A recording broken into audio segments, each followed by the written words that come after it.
위해서 기도로 도와주시기를 바랍니다. 오늘 읽은 말씀을 가지고 이제 은총을 베푸는 사람 다윗이라는 제목으로 함께 은혜를 나누려고 합니다.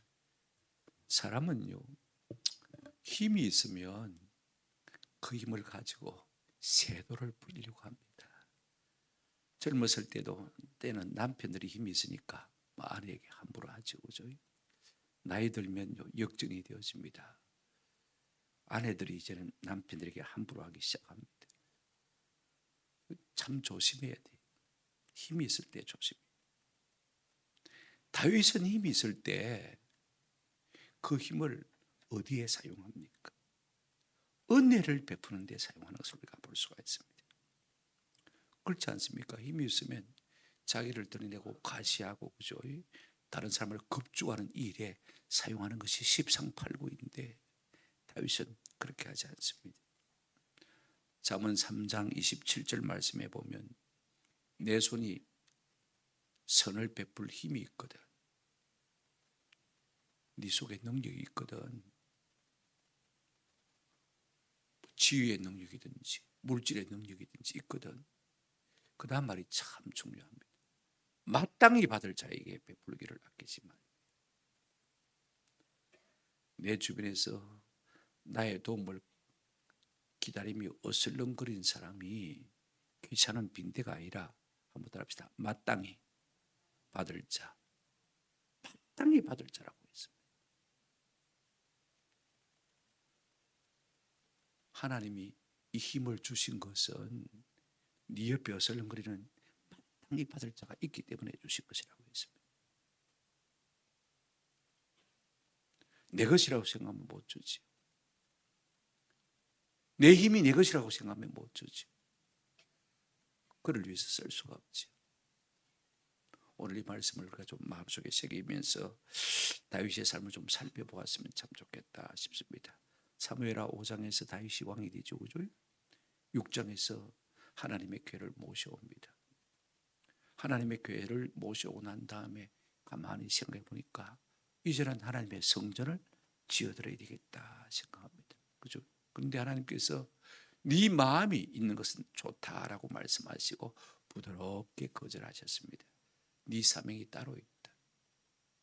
그래서 그가 창세기 49장 8절 이하의 말씀을 읽었죠. 하나님이 약속하신 땅을 내가 얻는 것이 내 사명이다 생각하고 8장을 보게 되어지면 이 다윗이 정복 전쟁을 하는 것을 볼 수가 있습니다. 그래서 하나님이 아브라함에게 약속하셨던 그 땅을 얻기 위해서 힘씁니다. 물론 여호수아 때 그죠? 땅의 일부를 얻었습니다만 아마 10분의 1도 안 될 거예요. 근데 하나님이 참 미안해. 그런 다윗을 보고 기뻐하셔서 여호와께서 다윗이 어디로 가든지 마게 하시니라 이기게 하시니라. 지난 우리가 수요일 날 8장을 생각하면서 우리가 생각한 것이 바로 이 단어입니다. 이로 말미암아 다윗은 공과 의를 세우기로 마음에 작정하고 국가 조직을 더욱더 견고하게 세워나간 것을 우리가 8장 끝에서 살펴보았습니다. 이제 다윗이 한 일이 무엇인지 우리가 9장을 좀 통해서 살펴보려고 하는데 이때까지는 전쟁에 쫓아다닌다고 이것저것 생각할 겨를이 없었어요. 이제 좀 평안하게 되어진 다윗이 뭘 생각하느냐? 은총 베풀 것을 생각하는 것을 볼 수가 있습니다. 하나님께서 내게 주신 복을 흘리며 살기로 작정하는 것을 볼 수가 있습니다. 그래서 9장에 사울의 집에 남은 자가 누구냐? 그 후손들에게 내가 은혜 베풀기로 원하고 10장을 보게 되어지면 암몬 사람 왕 한운의 아들에게 내가 은총을 베풀겠다. 과거에 은혜를 준 사람들에게 내가 은혜를 갚으며 살겠다라고 말하고 있는 것을 볼 수가 있습니다. 이제 구체적으로 우리가 다윗이 은총 베푸는 삶이 어떤 삶인지를 생각하시면서 좀 은혜와 도전을 받았으면 좋겠습니다. 첫 번째로 이 다윗이요 평안하게 되어진 다음에 성전을 짓겠다고 결심했지만 하나님께서 정복 전쟁을 통해서 많은 부를 주시니까 성전도 짓지만은 준비를 하지만은 또 뭐도 합니까? 하나님의 은총을 베풀 것을 계획하고 생각하는 것을 볼 수가 있습니다. 여러분 사람은요 그 생각이 그 사람입니다. 그가 어떤 생각을 하고 살았냐가 바로 그 사람입니다. 제가 좋아하는 이사야 32장 8절 말씀이죠. 존귀한 자는 존귀한 일을 만하니 계획하는. 그는 항상 어떤 일에 서게 될 것이라? 존귀한 자리에 서게 될 것이다. 내가 어떤 생각을 하느냐에 따라서 우리의 삶이 그렇게 되어진다는 말씀인 것입니다. 오늘 1절 보시기 바랍니다. 다윗은 이제 사울의 집 가문의 남은 자에게 은혜 베풀기를 마음속으로 생각하는 것을 볼 수가 있습니다. 1절 한번 보십시오. 다윗이 이르되 사울의 집에 아직도 남은 사람이 있느냐? 남은 사람이 있느냐? 내가 요단으로 말미암아 그 사람에게 뭘 베풀리라? 은총을 베풀리라. 그가 유다 지파만의 왕이 된 지가 7년 됐습니다. 그 다음에 이제 이스라엘 전체 왕이 되지 않습니까? 그리고 한 10년의 세월이 흘렀을 것입니다. 세월이 훌쩍 흘러버렸습니다. 여태까지는 칼에 피가 마를 날이 없었습니다. 전쟁에 나가느라고 이것저것 생각할 볼 겨를이 없었는데 하나님께서 가는 곳마다 이기게 하시니까 말입니다. 많은 부가 흘러들어왔습니다.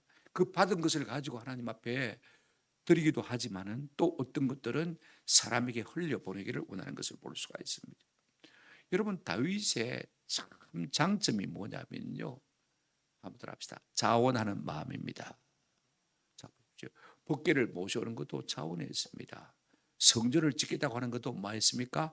자원했습니다. 그 다음에 사울의 집 가문에 아직도 남아있는 자가 있느냐? 내가 그 집 가문에다가 집구석에 은혜를 베풀겠다. 그죠? 이것도 누가 시킨 말이 아닙니다. 나단 선지자가 와서 그래라 하고 일러준 것도 아닙니다. 마음에 차원한 것을 볼 수가 있습니다.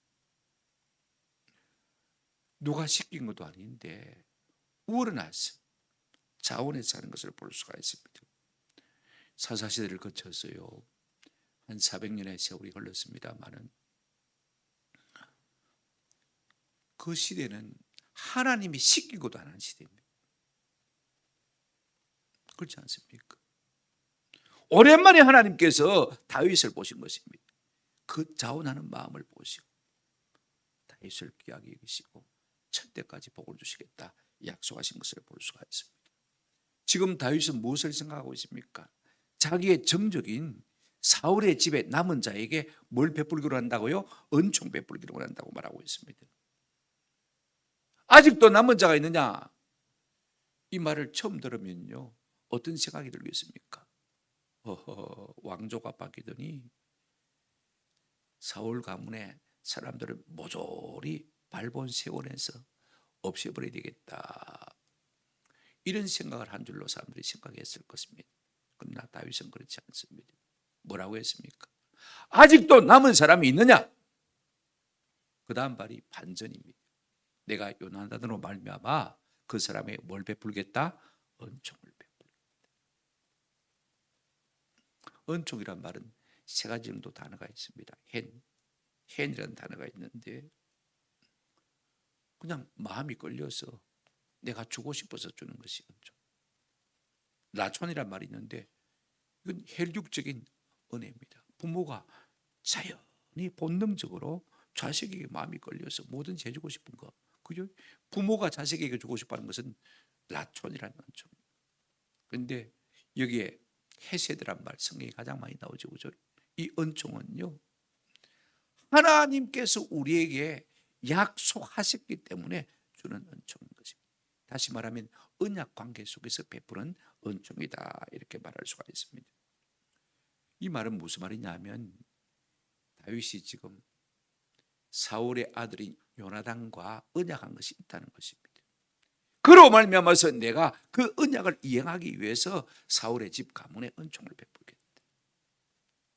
여러분, 요나단이 말입니다. 아버지 다윗은 그렇게 혹독하게 다윗을 죽이려고 핍박했지만 요나단은 끝까지 다윗을 도와주었습니다.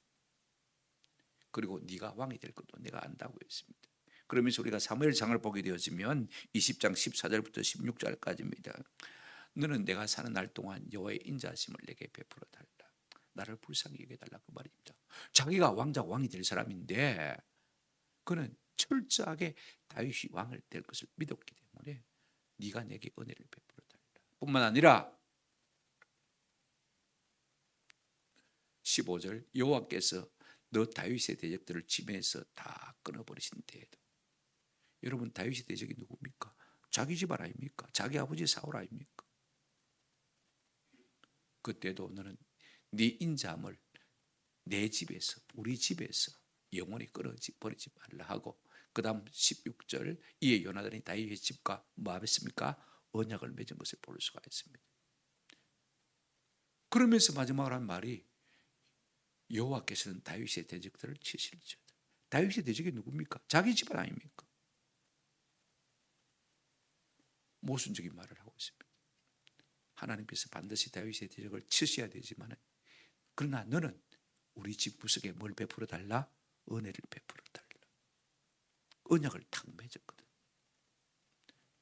다윗이 여태까지는요, 전쟁에 나다닌다고 전혀 그런 거 저런 거 생각할 겨를이 없었습니다. 이제 평안하게 되어지니까 이 요나단과 맺은 언약을 생각하고, 내가 다윗의 집에 뭘 베풀겠다? 은총을 베풀겠다. 여러분, 사울이요, 다윗이 하나님이 세우실 왕이라는 것을 알았습니다. 창세기 49장 8절부터 10절 내용을 이스라엘 백성이면 모르는 사람이 없습니다. 유다 지파에서 왕이 된다는 걸 잘 알고 있습니다. 그러면 자기는 왜 왕이 되었느냐? 하나님께서 이스라엘 백성에 대한 불로서 자기를 세우자는 걸 잘 알고 있습니다. 그러면요, 어떻게 됩니까?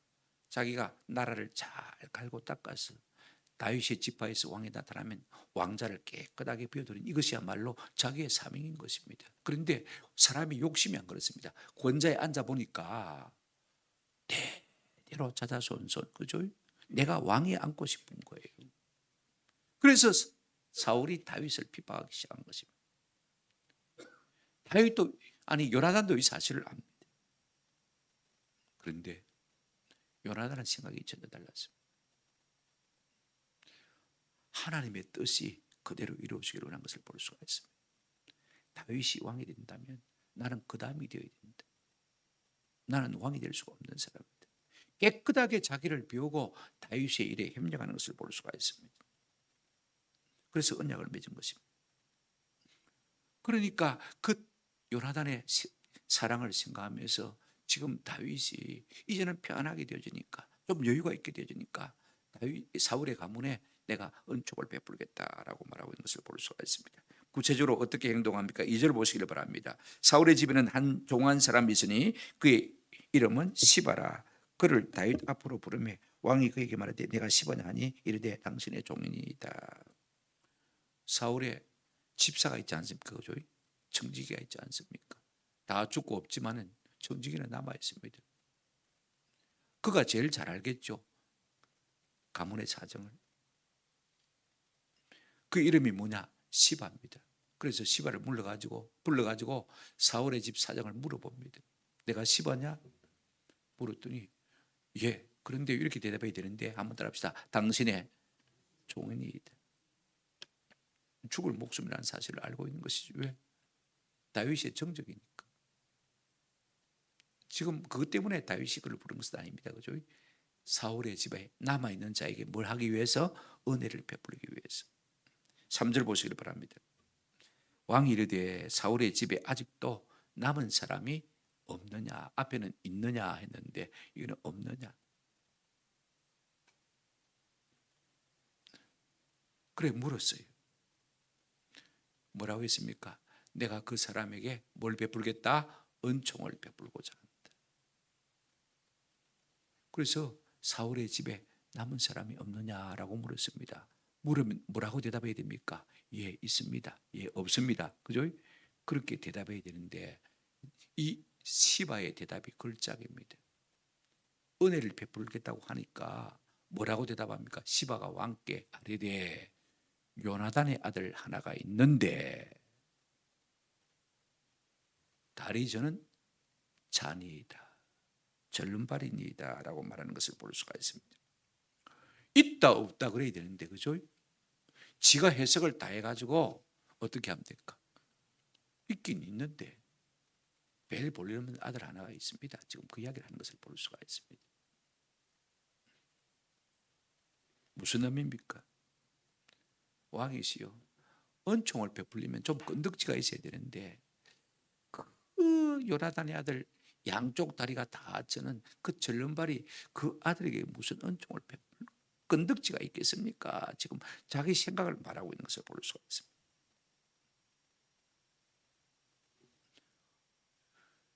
이 요나단의 아들은 두 다리를 전다고 했는데 여러분 13절에 보시면 예루살렘에서 아니라 그는 두 발을 다 절더라고 그랬습니다. 그죠? 왜 두 발을 졌냐? 이미 우리가 생각했습니다만은 사무엘하 4장 4절에 보시면 이런 말이 있습니다. 사울의 아들 요나단에게 다리 저는 아들이 하나 있었으니 이름은 머비보셋이라. 전에 사울과 요나단이 죽은 소식을 이스라엘에서 올 때에 죽은 소식이 이스라엘에서 올 때 그의 나이가 몇 살요? 5살이었는데 완전히 가문이 망했습니다. 그죠? 자기 아버지도 죽었습니다. 그러니까 놀래가지고 유모가 그를 안고 갔는지 업고 갔는지 모르지만은 도망치다가 그죠?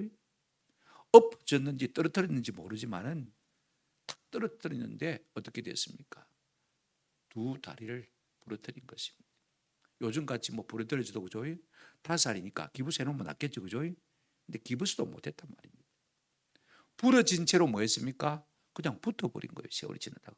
그러니까 기형이 됐겠죠. 그죠? 그러니까 절뚝절뚝 절 수밖에 없는 것입니다.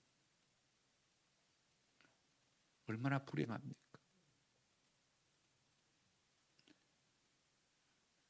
그가 무슨 은혜를 받을 자격이 있겠습니까? 지금 시바는 그렇게 말하고 있습니다. 그래도 왕은 계속해서 묻습니다. 그가 지금 어디 있느냐? 4절 보시기를 바랍니다. 왕이 그에게 말하되 그가 어디 있느냐 하니 시바가 왕께 이르되 로드발 암미엘의 아들 마길의 집이 있나이다. 무슨 말이냐면 드발이란 말은 로라는 부정어죠. 드발 초원 목초지를 말하는데 로니까 앞에 초지가 없는 초장이 없는 불이 없는 메마른 광야에 살고 있는데 누구의 집에 살고 있느냐? 얹혀서 살고 있단 말입니다. 암멜의 아들 누구의 집에요? 마길의 집에 살고 있다는 것입니다. 남의 집에 얹혀서 살고 있다는 것입니다. 암멜의 아들 마길은요 머나세 지파 사람입니다. 사울은 베냐민 지파 사람입니다. 물론 친척은 되죠 다. 그러면 마길은 어떤 사람이냐? 딱 한 번 더 이름이 더 나와요. 우리가 조금 뭐 후에 읽어보면 아시겠습니다만 사무엘하 17장 27절 보시면 다윗이 아들 압살롬의 난을 피해서 도망갈 때 세 사람이 그를 위로해주고 격려해주고 먹을 것을 공급한 것을 볼 수가 있습니다. 17장 27절 다윗이 마나임에 이르렀을 때에 암몬 족속에 속한 나빠 사람 나하스의 아들 소비와 그랬습니다. 10장에서 이제 암논의 아들에게 암몬 족속의 한운의 아들에게 자비를 베풀었습니다. 그죠? 근데 그 아들인지 조카인지 모르지만은 다윗이 쫓겨간다는 소식을 듣고 와서 위로하고 음식을 대접한 것을 볼 수가 있습니다. 그 다음에 사람이 중요합니다. 보십시오. 로데발했죠. 로드발인데 그죠? 이거 고쳤으면 좋겠다 싶은 생각입니다. 로드발 사람 암멜의 아들 미갈 여기 나왔죠. 그죠? 그러면 왜 그가 다윗을 맞으러 나와서 음식을 대접했을까 하는 것을 좀 생각해 볼 필요가 있을 것 같습니다. 여러분 사울 왕과는 이미 폐위된 왕입니다. 그죠? 어쩌면 다윗에게는 무엇입니까? 정적이. 그래서 이 미갈이 머비보셋을 불쌍히 여기서 그 돌봐준 것입니다. 거둔 것입니다. 근데 다윗이 데려가서 거둬준다고 하니까 자기로서는요 짐을 든 것입니다. 얼마나 감사한 거예요. 은혜를 입었거든요. 그죠? 그러니까 그 은혜에 보답하기 위해서 다윗이 공경에 처해 있을 그때에 지금 이 미갈이 와서 다시 은혜를 갚는 모습을 볼 수가 있습니다. 이 미갈이라는 사람은요 참 좋은 사람 같아요. 긍휼이 필요한 사람에게 긍휼을 베풀 줄 아는 참 좋은 사람입니다. 그런데 지금 시바는요 어떤 생각을 갖고 있는 것입니까? 왕에게 머비보셋 그는 양발이 다 저는 사람인데 왕에게 은혜 입을 만한 그런 건덕지가 없다는 것입니다. 이걸 자꾸 각인시키려고 하는 것을 볼 수가 있습니다. 이것이 세상 사람이 보는 눈이고 세상 사람이 보는 가치관인 것입니다. 사람들은요, 그래도 내가 은혜를 베풀리면, 내가 뭐 좀 도와주려면 삭수가 있어야 될까 아이가. 몸이 건강하든지 재능이 있든지 기술이 있든지 머리가 좋든지.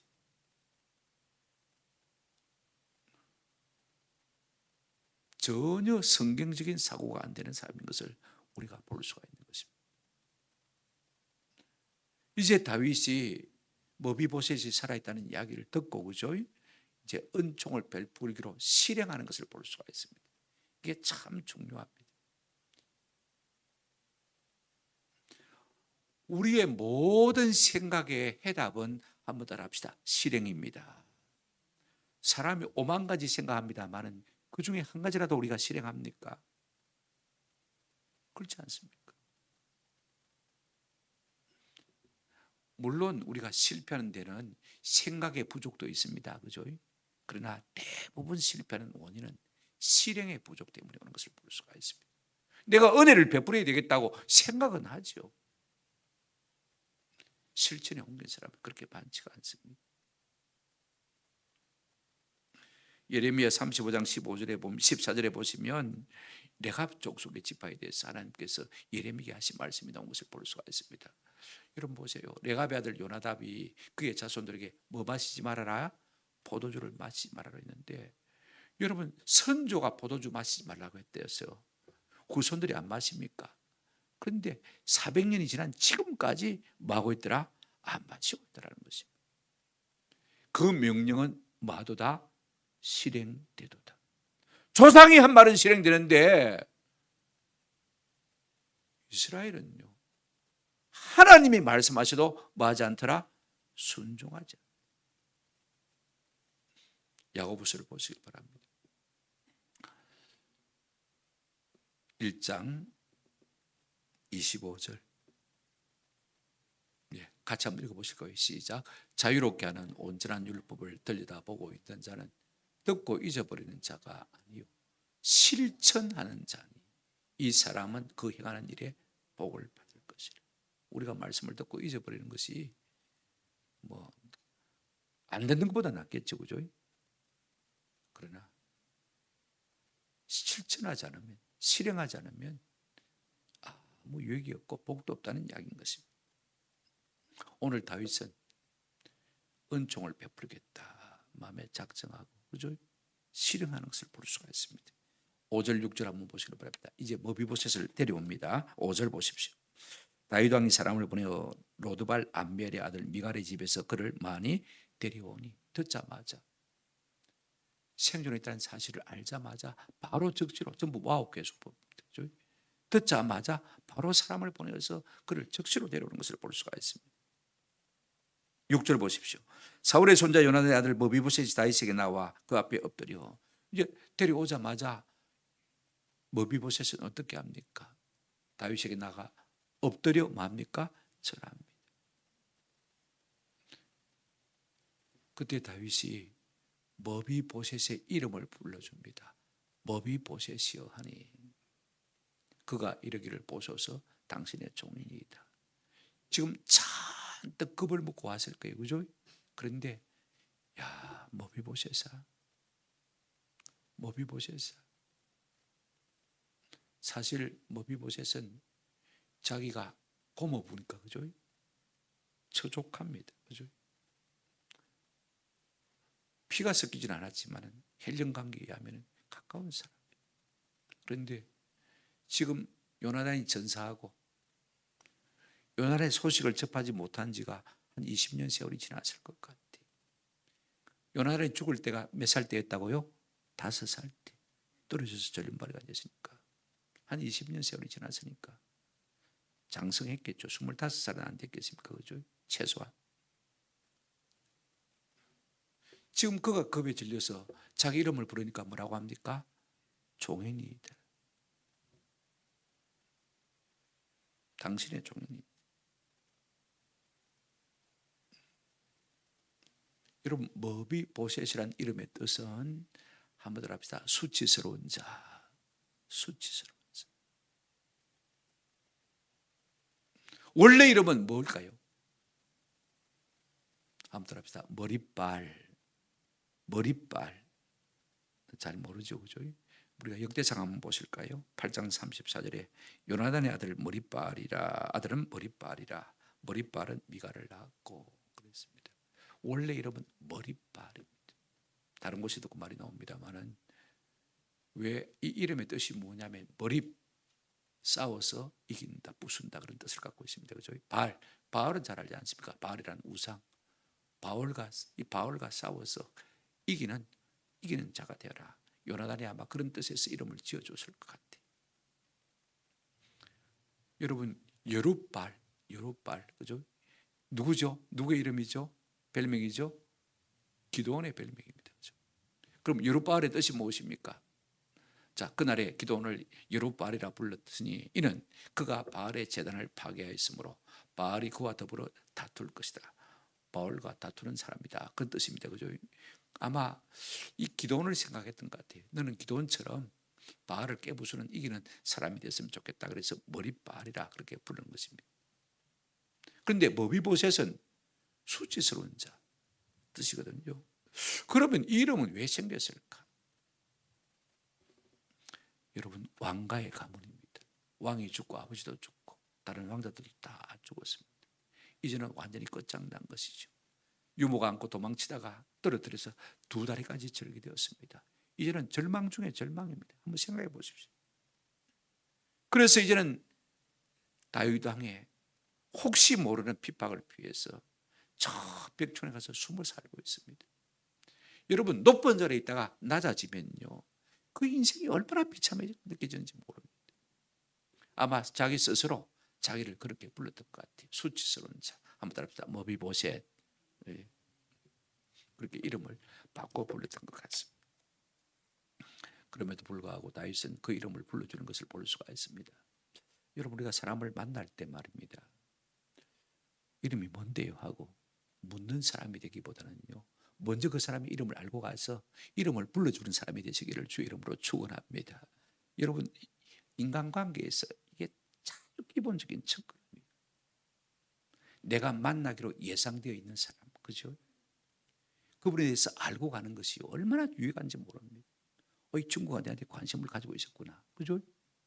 그러면 무엇을 부탁하든지 다 들어주게 되어 있습니다.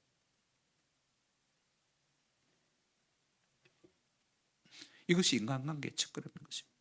김춘수의 꽃이라는 시를 보면 이런 시가 있지 않습니까? 내가 그의 이름을 불러주기 전에는 그는 다만 하나의 몸짓에 지나지 않았다. 내가 그의 이름을 불러주었을 때 그는 나에게로 와서 꽃이 되었다. 의미 있는 존재가 되어진 것입니다. 좋은 관계가 되어졌다, 그 말인 것입니다. 그래서 이름이 참 중요합니다. 여태까지 다윗 정권이 무서워서 숨어 도망쳐 살았는데, 불려와서 죽을 줄 알았는데 자기 이름을 불러줍니다. 이 한마디에 아마 머비보셋의 마음은 녹아졌을 것 같아요. 이제 다윗이 머비보셋에게 뭐라고 말합니까? 7절 한번 보시길 바랍니다. 다윗이 그에게 이르되, 한번 따라합시다. 무서워하지 말라. 제일 첫 마디가 머비보셋아, 무서워하지 마라. 지금 모압에 떨고 있습니다. 정적의 가문 아닙니까? 그죠? 3대를 멸족해야 되는데 누가 두렵지 않은 사람이 있겠습니까? 왜 두려워하지 말라고 말합니까? 내가 반드시 네 아버지 요나단으로 말미암아 내게 뭘 베풀겠다? 은총을 베풀겠다. 그러니 뭐하지 말라? 무서워하지 말라. 여러분, 은혜는 겁주는 것이 아닙니다. 은혜는 겁을 제거하는 것이 은혜입니다. 아멘. 두려움을 제거하는 것이 은혜. 오늘 많은 사람들이 힘이 있으면 사람들에게 겁줍니다. 도서 부립니다. 그렇죠? 사람을 두렵게 합니다. 그런데 나는 네게 반드시 은총을 베풀겠다라고 말합니다. 어떤 은총을 베풀겠다고 말합니까? 두 가지를 말하고 있습니다. 하나는 무엇입니까? 보십시오. 내가 내 할아버지 사울의 모든 밭을 내게 도로 마겠고 주겠고. 망한 가문입니다. 누가 관리하고 있는지 어떻게 되는지 확인할 수도 없고 확인해봐야 도리어 불리할 것입니다. 여러분, 왕이 가졌던 밭이니까, 땅이니까 엄청나지 않겠습니까? 사실 사울도 지분이 있습니다. 사울의 딸 미갈이 누굽니까? 자기 마누라 아닙니까? 그죠? 사위니까 지분이 있습니다만은 자기 지분도 챙기지 않습니다. 다 주겠다라고 말했습니다. 두 번째 은총이 뭐죠? 그 다음에 또 너는 항상 내 상에서 떡을 먹을지니라. 내 상에서 밥 먹을 것이다, 그 말인 것입니다. 쉽게 말하면 왕자들과 같이 될 것이고 대신들과 같이 될 것이고 내 식구와 같이 될 것이고 나와 교제할 수 있는 자리에 앉게 될 것이다. 재산을 돌려주고 명예를 돌려주는 것을 볼 수가 있습니다. 네가 왕자와 같이 하나같이 될 것이다. 엄청난 은총입니다. 다윗이 줄 수 있는 걸 다 주었습니다. 그렇습니다. 오늘 우리가 하나님 나라에 가게 되었으면요, 하나님이 우리에게 어떤 은혜를 베푸실 것입니까? 자라이도다 착하고 충된 종아, 내가 작은 일에 충성하였으니 큰 것으로 내게 맡기리니. 그 다음 말이 참 중요합니다. 한번 따라합시다. 내 주인의 즐거움에 참여할지어다. 주인의 즐거움이 뭡니까? 주님의 식탁에서 함께 먹고 마시고 겸상하는 복을 누린다는 것입니다. 이게 은혜 중에 은혜입니다.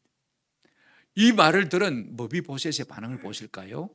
자, 8절 한번 보시기 바랍니다. 그가 저라 이르되 이 종이 무엇이기에 왕께서 그 다음에 이렇게 표현하고 있습니다. 죽은 개 같은 나를 돌아보시나이까. 한번 더 합시다. 죽은 개.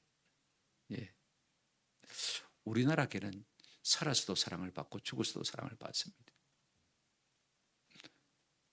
개 장례식장도 있고 얼마나 엄숙하게 장례를 치는지 모른다고 합니다. 근데 이스라엘은 그렇지 않습니다. 개는 그냥 개입니다. 부정한 짐승의 대명사가 뭡니까? 개입니다. 개 키우는 사람 아무도 없습니다. 그냥 야생 들개지요. 산개도 푸대접을 받는데 죽은 개는 누구나 더 부정합니다. 그죠? 그것에 접촉이 되면 나도 부정해지니까 말입니다. 그러니까 죽은 개 같은 나라는 말은 아무 쓸모없는, 도무지 유익이 안 되는 무해한 존재라 그 말인 것입니다. 자기가 자기를 낮춰서 말할 때 죽은 개라는 표현을 쓴 것을 볼 수가 있습니다. 다윗도 자기가 사울왕 앞에서 그런 표현을 쓴 적이 있습니다. 너무 쫓아다니니까, 너무 죽이려고 하니까 만나가지고 뭐라고 말합니까? 사무엘상 한번 보실까요? 24장 14절입니다. 이스라엘 왕이 누구를 따라 나왔으며 누구의 뒤를 쫓나이까? 죽은 개나 벼룩을 쫓으며. 아니, 죽은 개 같은 나를 왜 왕이 나를 쫓아다닙니까? 가만히 내버려 두셔도 죽을 건데. 무가치 한 존재, 자기가 자기를 말할 때, 그죠? 남이 그 사람을 말할 때도 무가치 한 존재는 죽은 개 같다 하겠습니다. 나중에 다윗이 피난 갈 때 베냐민 지파 가운데 시므이라는 사람이 나와서 막 돌을 던지면서 다윗에게 저주를 퍼붓습니다. 그죠? 그때 아비새가 견디다 못해가지고 성경 한번 보실까요? 사무엘하 16장 9절입니다. 스로의 아들 아비새가 왕께 여짜오되 이 죽은 개가 어찌 내 주 왕을 저주하리까? 인간 축에도 못 드는 저 무익한 유해한 인간 저놈이 감히 왕을 갖다 저주를 해요. 단칼에 베리까. 그렇게 말하는 것을 우리가 볼 수 있습니다. 3번 죽은 개라는 단어가 성경에 나오죠. 제가 왜 이 말씀을 좀 길게 드리냐면 우리가 은총을 베풀 때 어떤 사람에게 은혜를 베풀어야 되겠습니까? 은혜를 베풀어서 돌아올 것이 있는 사람에게 베풀겠습니까? 아니면 죽은 개 같은 사람에게, 무가치한 사람에게 은혜를 베푸는 것이 마땅하겠습니까? 우리는 항상 그래를 생각합니다. 그렇죠? 주면 받을 것이다. 돌아온 것이 있는 사람에게 줍니다. 그렇죠? 돌아올 것이 없는 사람은 잘 안 베풉니다. 죽어야 말짱한 일인데. 조의금도 마찬가지고 죽음도 마찬가지입니다. 진향수 집사님 아들 결혼식이 이번 토요일 있다고 그러는데 저도 간접적으로 전달을 받았습니다만 나중에 또 까물까 싶어서 생각이 나서 말씀드립니다. 오연도에서는 그래도 우리 회원인데 헌금도 잘하니까 그죠? 우리 교인입니다. 사실 그 가정의 형편이 나오고 싶어도 나올 수 없는 그런 형편이라 참 안타까운 형편입니다. 위에서 많이 기도해 주시고 우리 오연도에서만큼이라도 많이 가서 축가를 해주시기를 부탁을 드립니다. 아이고 주봐야 돌아올 것도 없는데 그렇게 생각하면 못 주지 그죠? 그러나 여러분 우리가 성경이 있는 원리는 그렇습니다. 돌아올 것이 없는 사람에게 베푸는 이것이야말로 진짜 뭐라고요? 은총인 것입니다. 이걸 꼭 기억하시길 바랍니다. 세상은요 시바의 기준과 같습니다. 있기는 있는데요 쩔뚝발인데요 광야에 사는데요 남의 집에 얹혀 사는데요 그런 사람이 무슨 은혜를 입었겠냐고 말인 것입니다.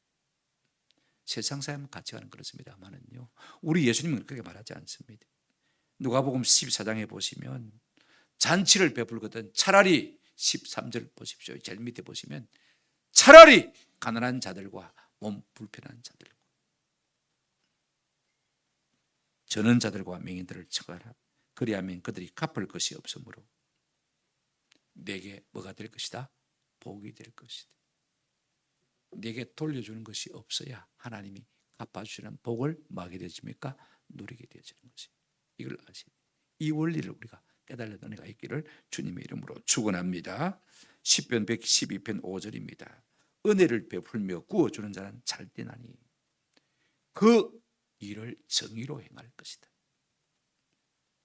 여러분 우리가 베풀면 손해겠죠, 그죠? 나이 들면 은퇴하면 가능하면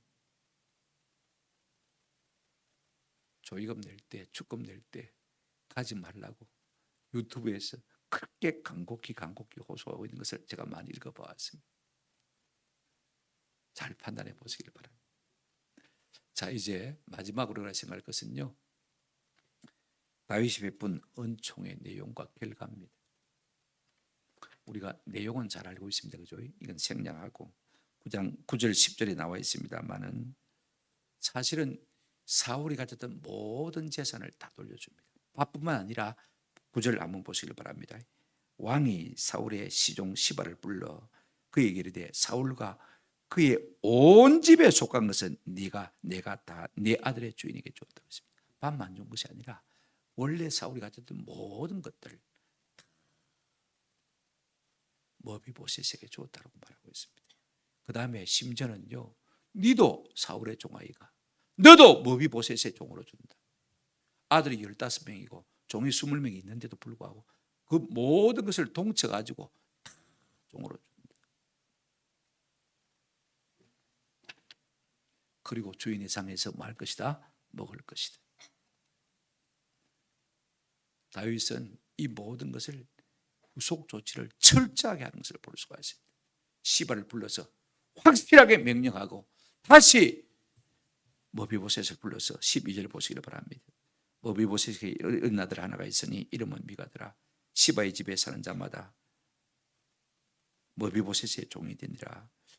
이건 없어도 될 만한 구절인데 있습니다. 그죠? 13절 바로 13절로 갔으면 참 좋을 뻔했는데 머비보셋이 항상 왕의 상에서 먹으며 예루살렘에 사니라. 그는 두 발을 다 절더라. 그렇게 했다는 말입니까? 안 했단 말입니까? 말한 대로 뭐 했단 말입니까? 다 실천했단 말이죠. 그런데 12절에 머비보셋의 아들 미가라는 아들을 말하고 있는 것을 볼 수가 있습니다. 두 발이 다 절지만은 장가를 가긴 간 모양이에요. 그래서 이제 조그마한 아들 하나가 있습니다. 그죠? 이름이 뭐라고 했습니까? 이름은 뭐더라? 미가더라. 야훼와 같은 자가 누구냐? 하나님 같은 자가 누구냐 하는 그런 뜻을 가지고 있는 이름을 가지고 있는 것을 볼 수가 있습니다. 이 이야기를 왜 쓰고 있을까? 우리가 성경 한번 보실까요? 역대상 8장 33절부터 35절입니다. 이제 사울의 족보를 말하고 있는데 내일에 기스를 낳고 기스는 사울을 낳고 사울은 누구를 낳았습니까? 요나단과 말기수아와 아비나답과 에스바를 낳았으니 요나단의 아들은 뭐라고요? 머리빨이라. 지금 머비보셋입니다. 그죠? 그런데 그 아들이 누굽니까? 미가를 낳았고, 그 다음에 한번 같이 읽겠습니다. 시작. 미가의 아들들은 비동과 벨렉과 다레아와 아하스이며. 아들 몇 명이죠? 4명입니다. 지금 요나단이 죽으면서, 그죠? 죽기 전에 다윗과 맺은 언약이 무엇입니까? 내 집에, 내 후손에게 뭘 베풀어 달라? 은혜를 베풀어 달라. 그래, 머리빨에게, 머비보셋에게 은혜를 베풀었더니 그 아들 미가가 은혜를 입고, 그죠? 그 다음에 아들 4명을 낳았는데, 조금 더 넘어가 보시면 그 일가가 한번 따라합시다. 150명. 150명. 뭘 이야기하려고 하는 것입니까? 다윗이 은혜를 베풀어서 죽어 마땅한 사울의 일족이 말입니다. 다시 뭐 하게 되더라? 부흥하게 되더라는 것입니다. 그 정도로 다윗은 그 가문에 은혜를 베푼 것을 볼 수가 있습니다. 그러면 우리가 한번 생각해 볼 필요가 있습니다. 시간이 다 갔기 때문에 한 가지만 이야기하고 마치겠습니다. 다윗은 그러면 그 은혜를 베풀었는데 그는 어떤 복을 받아 누렸는가? 하나님께서 천대까지 복을 주겠다고 약속하셨습니다. 그죠? 내 집을 세워주겠다고 이미 약속하셨는데, 여러분 보십시오. 그 다윗의 아들들 가운데 머저리 같은 아들들이 있습니다. 그죠? 생각해 보십시오. 하나님의 진노를 살 수밖에 없는 두 아들이, 특별히 유명한 아들이 있었습니다. 어떤 아들이냐? 여러분, 아하스 왕, 므낫세 왕. 이거는요, 우리가 봐도 발로 팍 차버리고 싶은 왕일 거예요. 적의 왕이라고, 다윗의 후손이라고. 성경은 이렇게 말하고 있습니다. 열왕기하 25장입니다. 아닙니다. 예. 앞에 보시면 목사님, 성경 구절 한번 펴주시기 바랍니다. 조금 이따가 펴십니다. 예. 열왕기하 25장 27절부터 30절까지 읽겠습니다. 그럼에도 불구하고 하나님께서 다윗을 생각하셨어요. 불을 꺼버리고 싶은데, 그죠? 등불을 끄지 아니하셨더라. 두 번이나 그 말을 쓰고 있는 것을 볼 수가 있어요. 자격 없는 사람에게, 아무 쓸모없는 사람에게 은혜를 베푼 다윗에게, 그 자손들에게 이와 같은 은혜를 하나님께서 뭐 하고 있습니까? 갚아주시는 것을 볼 수가 있습니다. 여러분, 이스라엘의 마지막 왕이 시드기야인데 그 앞에 왕이 누구냐면 여호야긴 왕입니다. 그가 바벨론의 포로로 잡혀갔습니다. 성경 한번 보실까요? 열왕기하 25장 27절부터 30절입니다. 포로로 잡혀갔는데 여호야긴 왕이 말입니다. 보시면 37년 곧 바벨론 왕 에일모로닥이 즉위한 원년 12월 27일입니다. 제 결혼기념이라고 같은데 12월 27일에 이 여호야긴 왕이 옥에 갇혀 있는데 에일모로닥이란 왕이 말입니다. 자기 원년에 왕이 되자마자 이 여호야긴에게 은총을 베푸는 것을 볼 수가 있습니다. 옥에서 내놓아 그 머리를 들게 하고 28절에 그에게 좋게 말하고 그의 지위를 바벨론에 있는 그와 함께 있는 뭐라고 했습니까? 모든 왕의 지위보다 높이고 29절 그 제수의 의복을 벗게 하고 그의 일평생 왕의 항상 왕의 앞에서 양식을 먹게 하였다. 머비보셋에게 한 그대로 하나님께서 그의 후손 여호야긴에게 바벨론 포로로 잡혀갔음에도 불구하고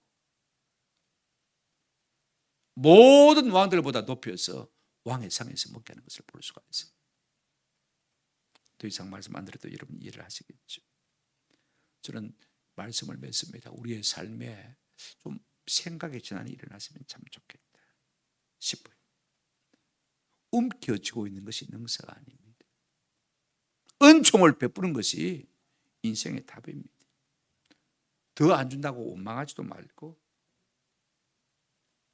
재어놓고 살려고도 하지 말고, 우리에게 주신 만큼 은혜가 많으면 많이, 은혜가 적으면 적게 은총을 베푸는 삶을 살 때 하나님께서 우리의 남은 생에 자꾸 복을 풀어주시는 것입니다.